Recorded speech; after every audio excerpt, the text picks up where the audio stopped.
오늘 말씀 제목은 말하지 않을 수 없다입니다. 사람은 누구나 어떤 놀라운 경험을 하게 되면 그것을 누군가에게 말하고 싶어 합니다. 그래서 유튜브에 보면 많은 사람이 자신이 경험한 놀라운 일들을 이렇게 영상으로 찍어서 올려놓은 것들을 볼 수 있습니다. 아마 우리 성도님들께서도 나름의 어떤 특별한 경험들이 있으실 겁니다. 예를 들면 어떤 식당에 갔는데 그 집 음식이 너무 맛있었다던가, 또는 어떤 제품을 좀 써봤는데 아주 마음에 들었다던가, 그래서 다른 사람들에게 말해주고 싶은 그런 경험들이 있으실 겁니다. 또 예전에 들은 이야기인데 그 코미디언 이상해 씨라고 요즘 젊은 분들은 잘 모를 수 있지만 어르신들은 다 아시는 분이죠. 이상해 씨라고. 그 이상해 씨가 이제 후배와 옷을 사러 백화점에 들어갔는데, 백화점이라고 하는 곳은 상당히 좀 시원해야 되는 곳이죠. 여름에 많이 시원해야 되는 곳인데, 이상하게도 백화점 안에 들어갔는데 백화점이 너무 막 푹푹 찌고 막 더웠다고 합니다. 옷을 산 후배가 이제 아마 바지를 샀던 것 같은데 옷수선을 맡겼는데 그 새 옷을 좀 빨리 입고 싶은 마음에 조금만 더 기다리자고 그렇게 이야기를 했지만, 평소에도 좀 성격이 급했던 이 이상해 씨는 너무나 더워가지고 막 짜증이 나기 시작했습니다.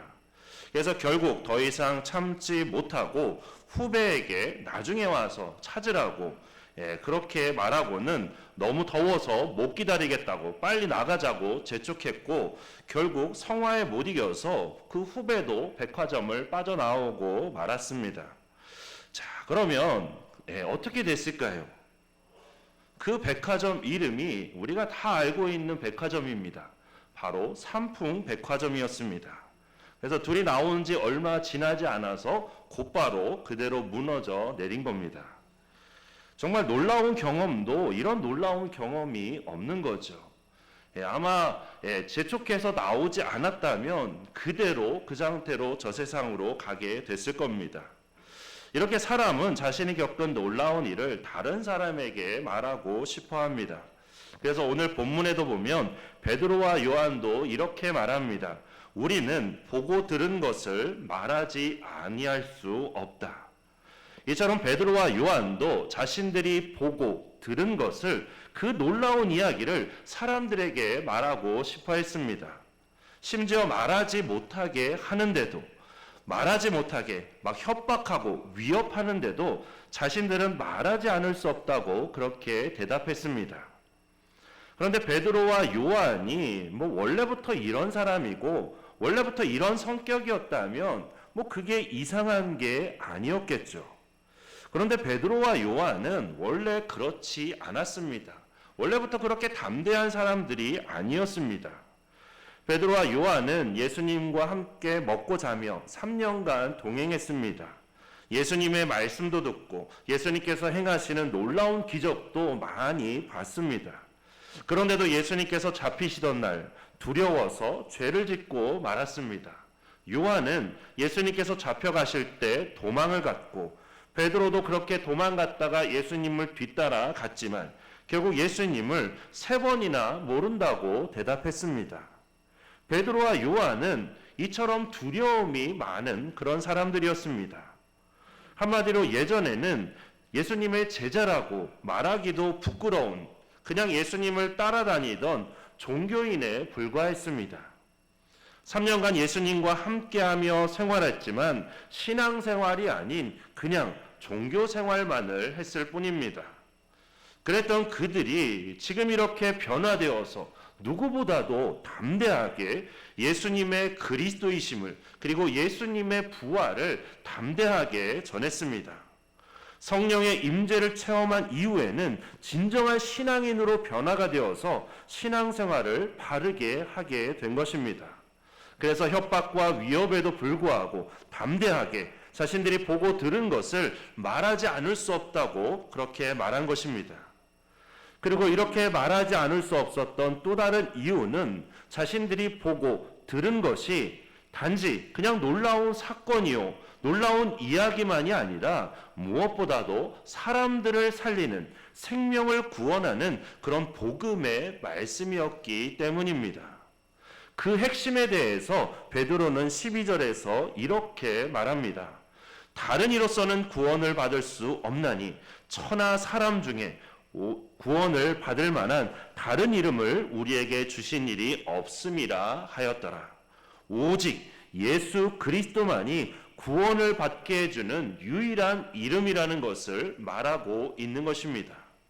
그리고 예수님께서도 요한복음 14장 6절에서 이렇게 말씀하셨습니다.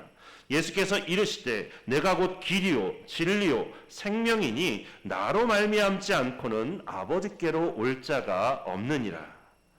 예수님만이 진짜라는 말씀입니다. 요즘 세상에는 가짜가 너무 많습니다. 오죽하면 가짜가 진짜보다도 더 진짜처럼 보이는 그런 이상한 세상이 되기도 했습니다.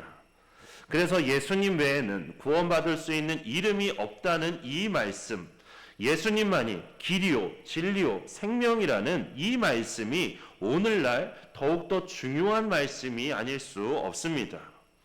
세상적인 가치관이 사람들을 휘젓고 있는 사회, 그래서 하나님의 말씀은 마치 뜬구름 잡는 소리처럼 여겨지면서 철저히 무시되고 세상적인 가치관이 사람들을 지배하는 그런 사회, 특히나 이단이 점점 더 커지면서 교회들을 위협하는 사회, 오늘날 우리 대한민국이 점점 그런 사회가 되어가고 있습니다.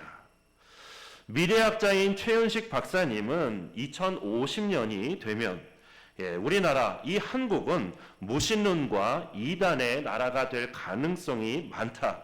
기독교가 이단에 추월당할 것이다. 이렇게 어두운 전망을 이야기했습니다. 무슨 말이냐면 한국 기독교 인구가 2012년에는 전체 인구의 23%였는데 지금은 8%가 줄어든 15%이고 지금의 추세가 계속 이어지면 2050년에는 9%가 된다는 겁니다.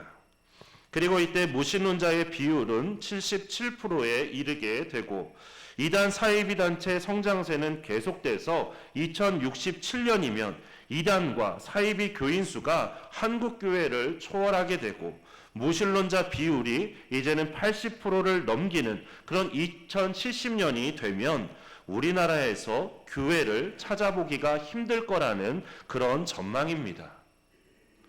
최윤식 박사님이 무신론자라거나 아니면 이단에 속한 분이어서 이런 전망을 내놓은 게 아닙니다.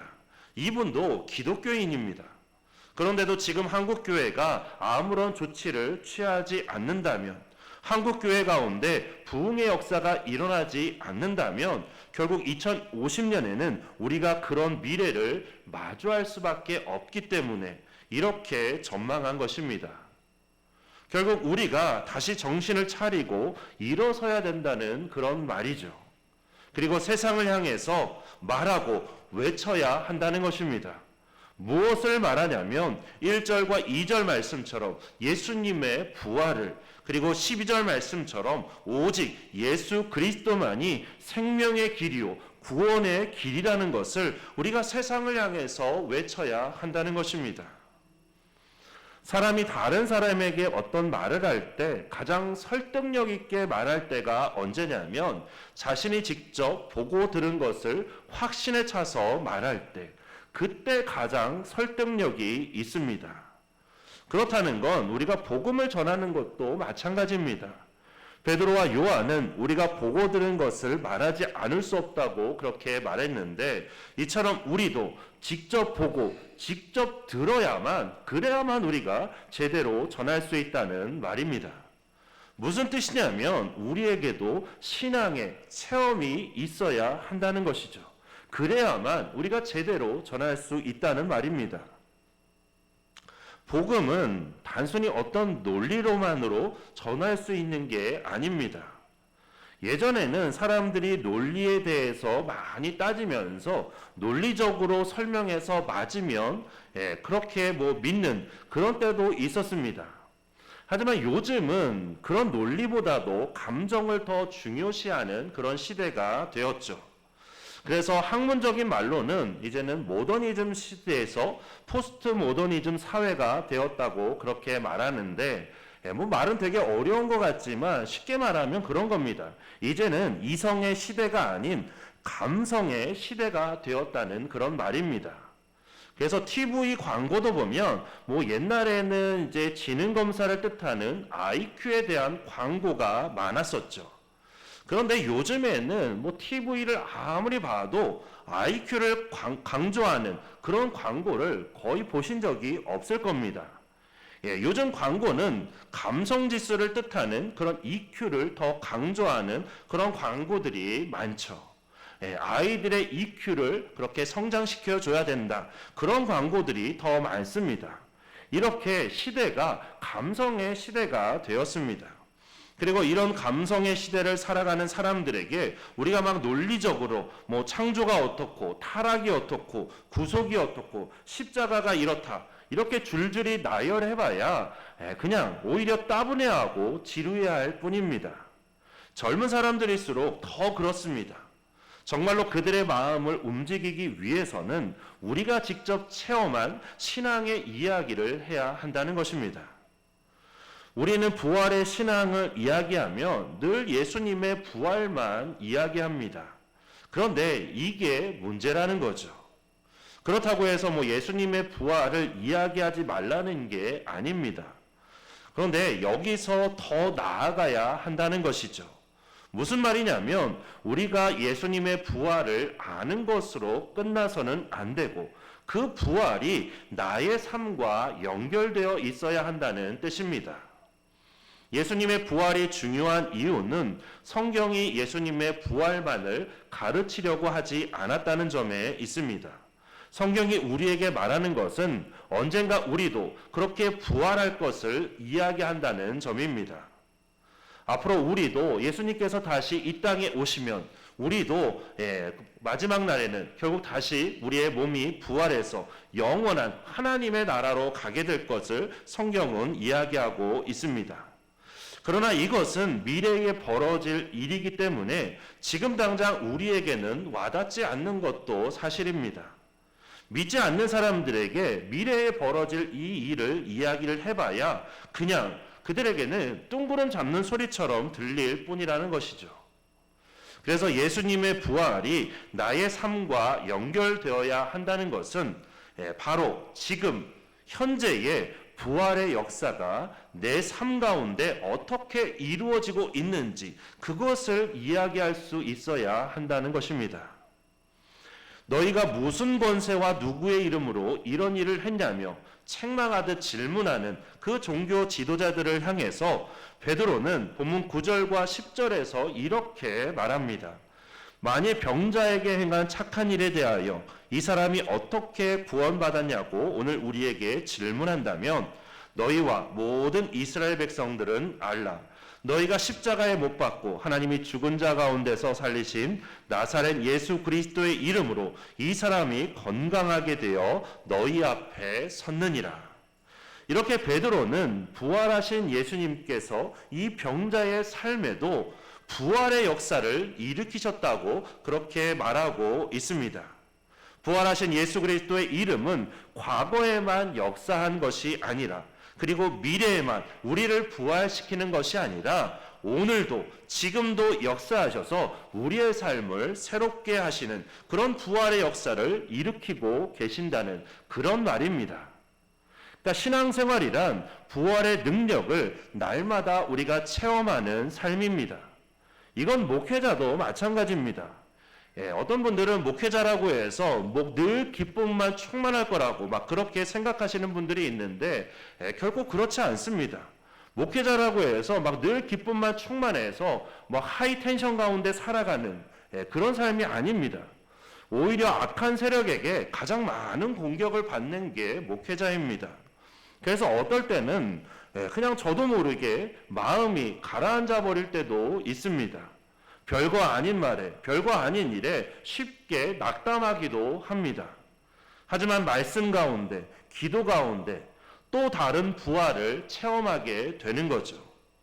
말씀을 통해서, 기도를 통해서, 또 때로는 다른 누군가를 통해서 주님께서 주시는 그 부활의 역사로 저를 다시금 주님께서 일으켜 세워 주시는 겁니다. 예전에 일산 신광교회에서 제가 부목사로 있을 때 이제 부흥회 때 권요업 선교사님이라는 분이 부흥회 강사로 오셨습니다. 이 권요업 선교사님이라는 분이 이제 강사로 오셨는데 저희도 좀 기회가 되면 한번 우리 교회에도 한번 모시고 싶다는 그런 생각이 드는데 이 권요업 선교사님이 어떤 분이시냐면 태어나실 때부터 다리뼈가 종이장처럼 얇고 잘 휘어지는 그런 희귀병 때문에 6살 때 첫 수술을 하신 이후 20살이 넘어서까지 수차례의 버거운 수술을 거듭하신 그런 분입니다. 게다가 수술을 받으실 때마다 고통 때문에 너무나 힘들어 하셨고 또 병원비 때문에 너무나 고생하시는 그 어머니를 생각하면 수술실에서 살아서 나왔는데도 기쁨보다는 오히려 마치 내가 죄를 짓는 것 같은 그런 기분이었다고 그렇게 말씀하십니다. 그래서 차라리 그냥 수술 안 받고 이렇게 살다가 죽고 싶다는 그런 마음이 들 때가 많았다고 하셨습니다. 또 수술을 받을 때마다 그 생뼈를 깎는 그 고통이 너무나 심해서 그냥 고통 때문에 너무 힘들어서 의사 선생님께 그냥 내 두 다리를 잘라달라고 그렇게 말한 적도 있다고 합니다.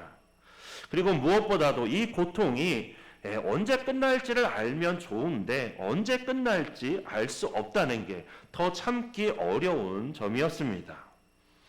하지만 성경에 나오는 그 욥 못지않게 이렇게 극심한 고난 가운데 살면서 소망은 다 끊기고 평생 걷지 못할 것 같아서 포기하고 절망하던 삶을 살아가고 있는 가운데 이제 이모를 통해서 교회에 가게 되었고 교인들의 따뜻한 마음에 감동을 받아서 신앙생활을 시작하면서 새로운 삶을 살게 됐습니다. 그 후에 이제 장신대 신대원을 졸업하고 지금은 선교사로 사역하고 계십니다. 그렇다고 해서 몸이 다 완전히 다 낫고 뭐 안전한 상황 가운데 있는 건 아닙니다.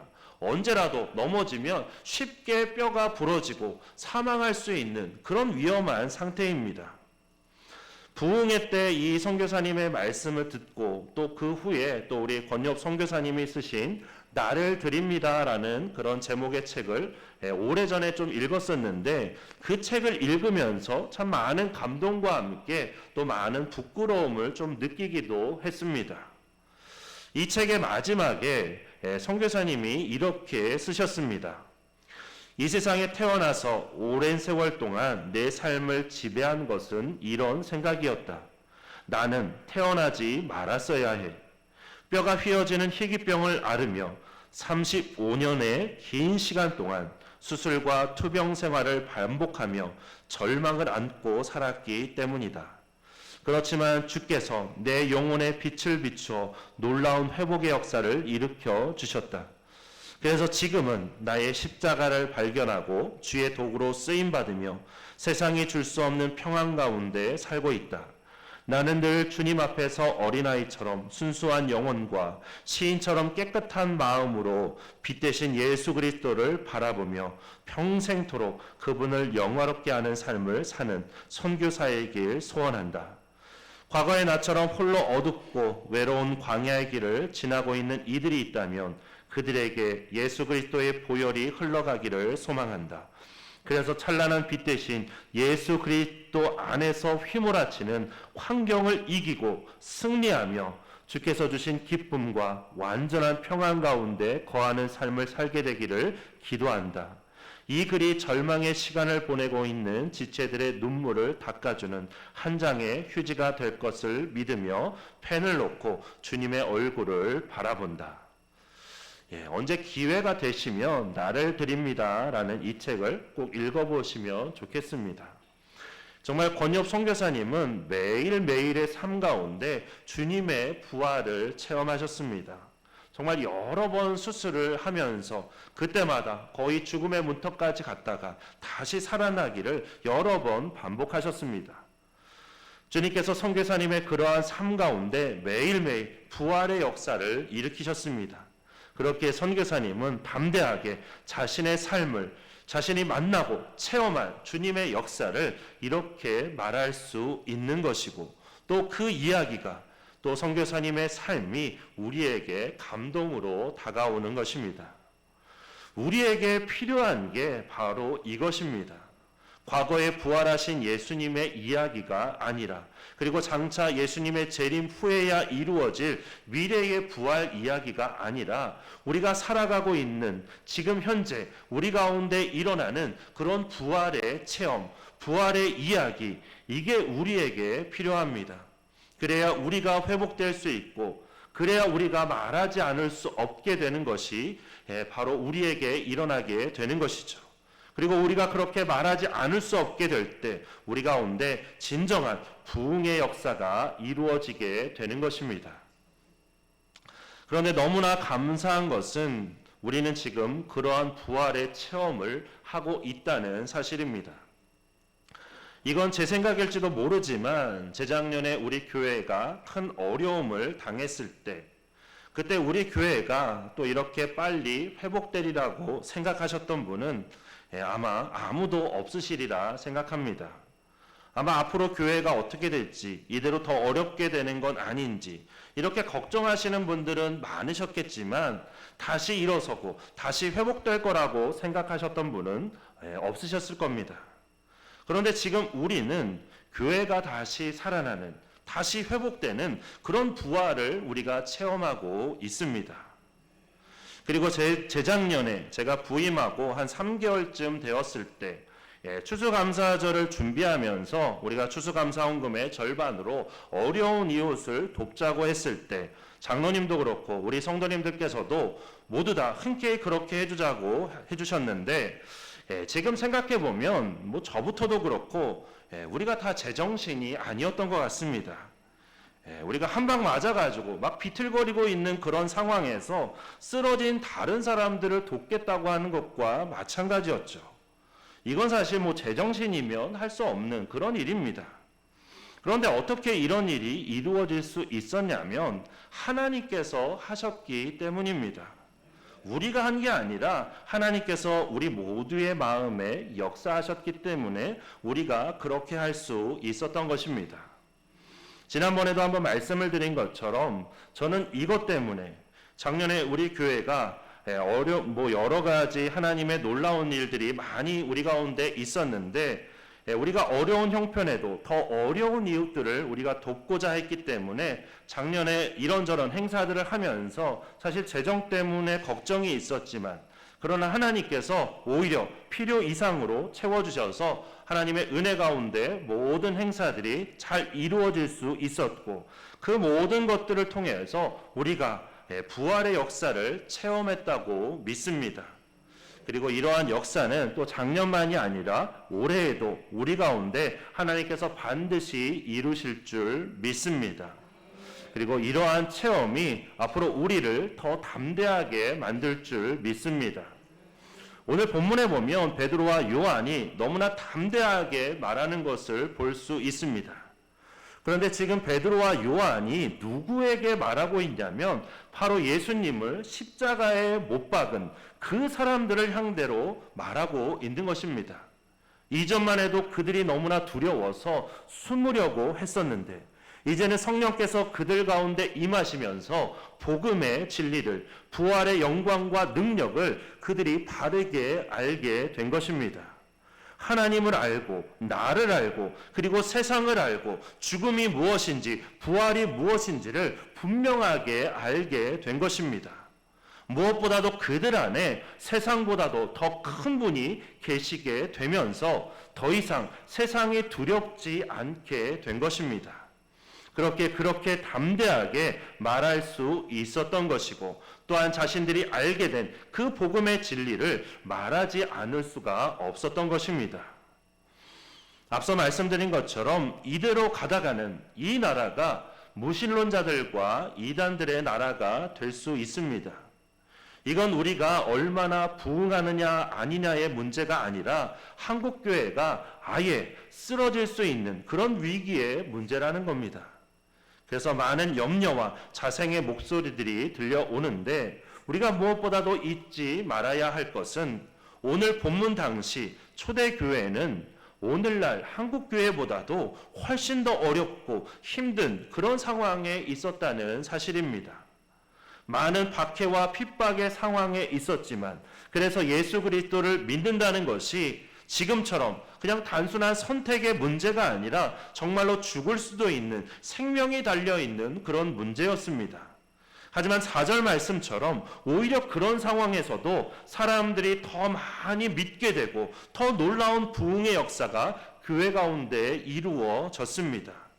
그리고 이것은 19절과 20절 말씀처럼 베드로와 요한이 하나님 앞에서 세상의 말을 듣지 않고 하나님의 말씀을 듣는 것을 더 옳게 여기면서 담대히 보고 들은 것을, 예수 그리스도의 부활과 생명의 복음을 그렇게 세상을 향해서 담대히 외쳤기 때문입니다. 하나님께서 지금까지 우리에게 여러 부활의 역사들을 보여주셨고 또한 앞으로도 계속해서 더 놀라운 부활의 역사들을 우리에게 보여주실 줄 믿습니다.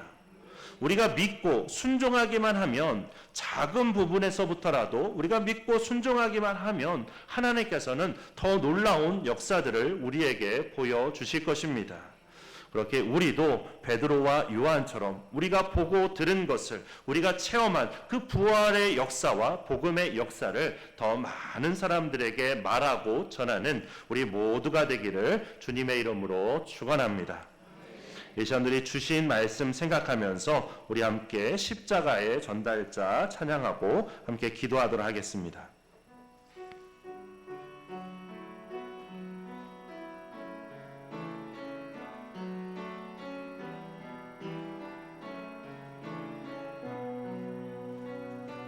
난 지극히 작은 자 죄인 중에 괴수 무익한 날 부르셔서 간절한 기대와 소망 부끄럽지 않게 십자가 전케 하셨네.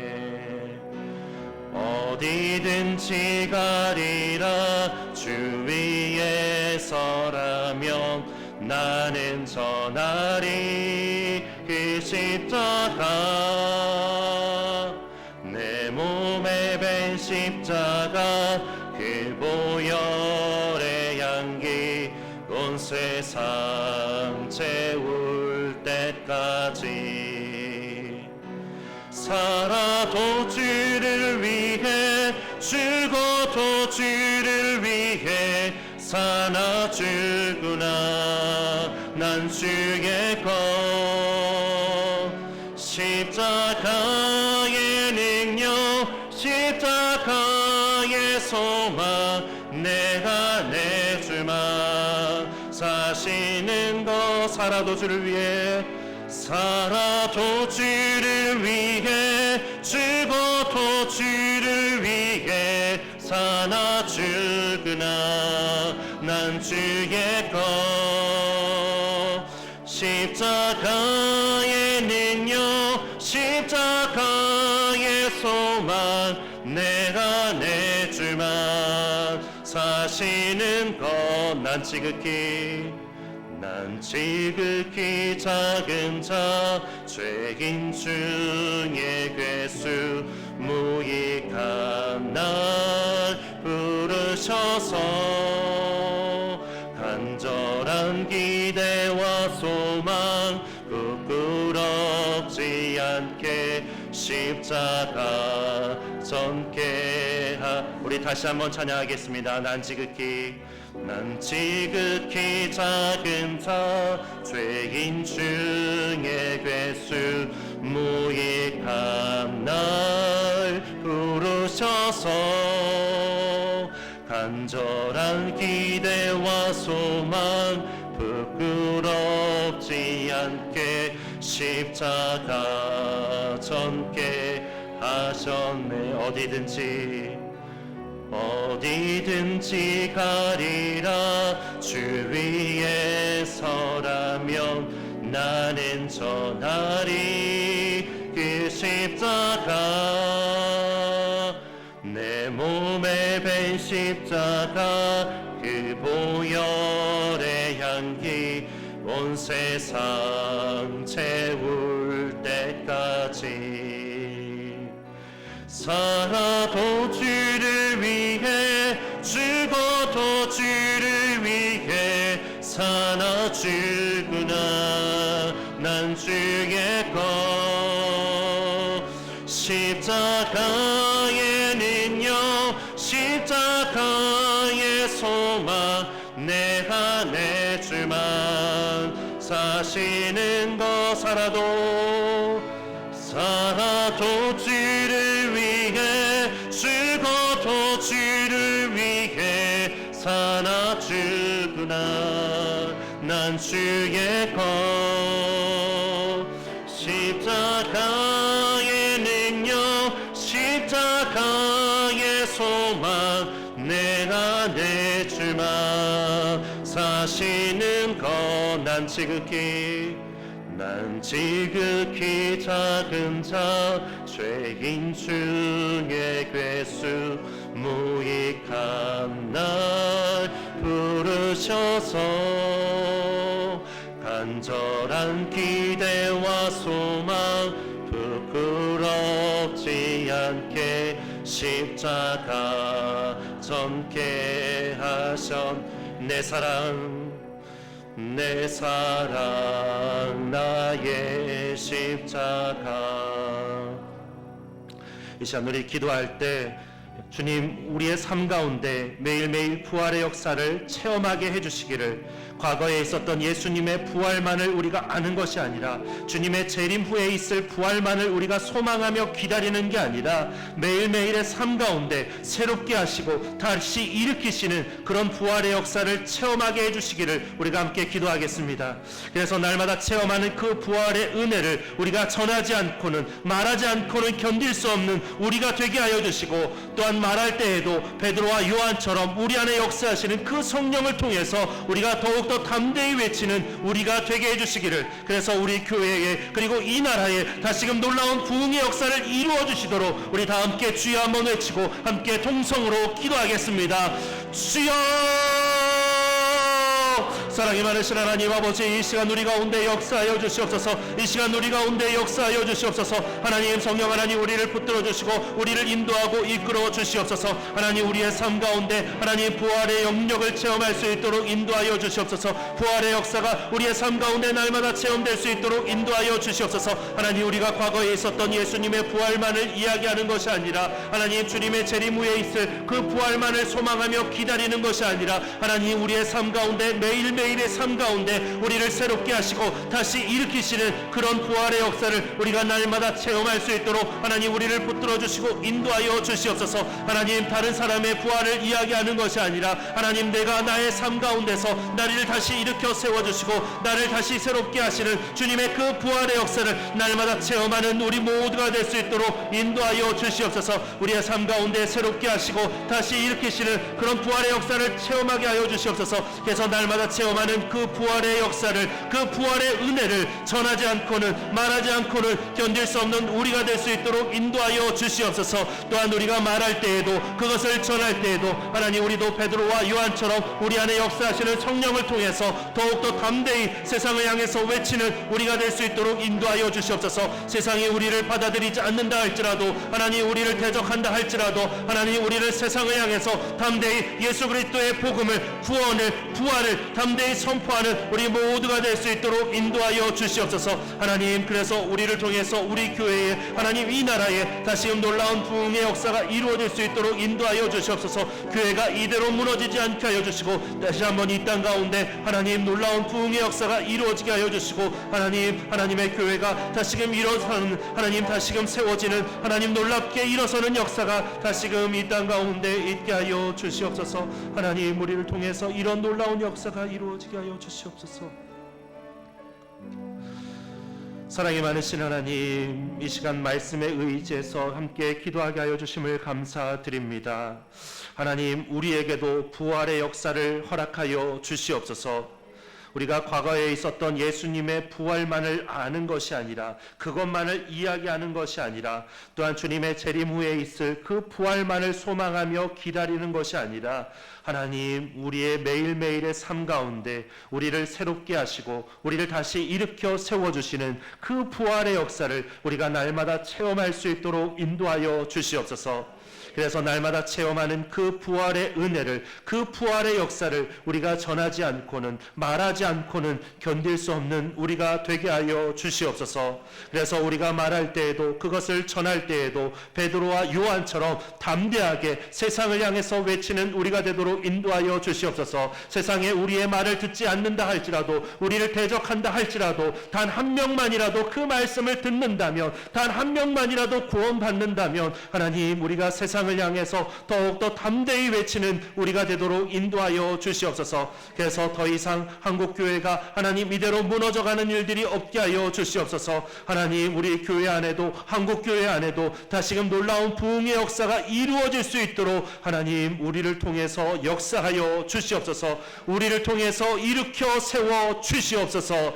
하나님 우리 가운데 놀라운 부활의 역사를 일으켜 주셔서 우리로 하여금 말하게 하여 주시고, 우리를 통해서 하나님의 놀라운 영광의 역사가, 부흥의 역사가 이루어질 수 있도록 인도하여 주시옵소서. 우리는 부족하지만, 우리는 연약하지만 우리 가운데 역사하시는 성령 하나님께서 우리를 통해서 그 모든 일들을 이루어 주시옵소서. 주님께서 함께하여 주시고 우리를 아름답게 사용하여 주실 줄 믿고 감사드리며 예수 그리스도의 이름으로 기도드립니다. 아멘.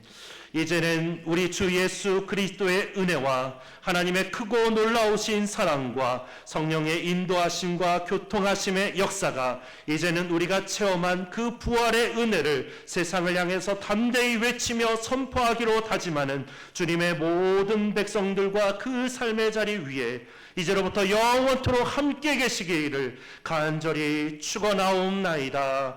아멘.